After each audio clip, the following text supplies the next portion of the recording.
This is the VOA Special English Economics Report.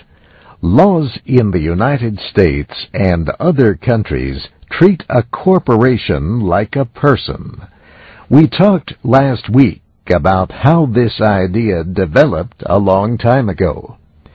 In the United States, the Constitution protects freedom of speech.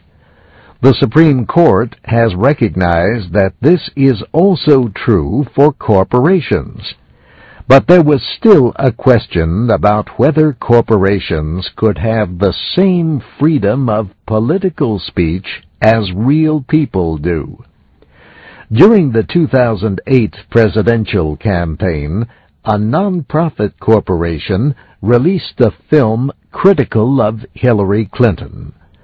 The group, Citizens United, wanted to make Hillary the movie available on cable TV, but it did not want to violate a limit on so-called electioneering communication by corporations and unions within 30 days of a primary election.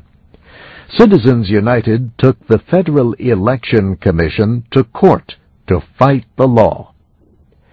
In January of this year, the Supreme Court, by the narrowest majority, voted 5-4 to end the ban. The ruling clears the way for corporations and unions to use their own money to support the election or defeat of a candidate. However, they are still barred from directly giving money to candidates. And the court did not consider the question of existing laws designed to prevent foreign influence in the political process. Since the 1940s, the traditional place for political speech by American unions and companies has been through political action committees. William Van Alstyne is a professor at the William and Mary Law School in Virginia. If a shareholder felt it to their interest that they wanted to contribute to a political action committee representing the business interests of the company, then they contribute to the political action committee. Same thing on the labor side. So members of the union might be encouraged to contribute to the PAC. It's called a PAC. The PAC would then determine how best to use the money, politically speaking, in campaigns for and against candidates, ballot issues, and all the rest. Now, says Professor Van Alstyne, the decision in Citizens United raises new issues. For example, the court will have to rule on whether companies with majority foreign ownership can enjoy the same expanded rights of political speech. President Obama denounced the ruling in his State of the Union speech to Congress in January.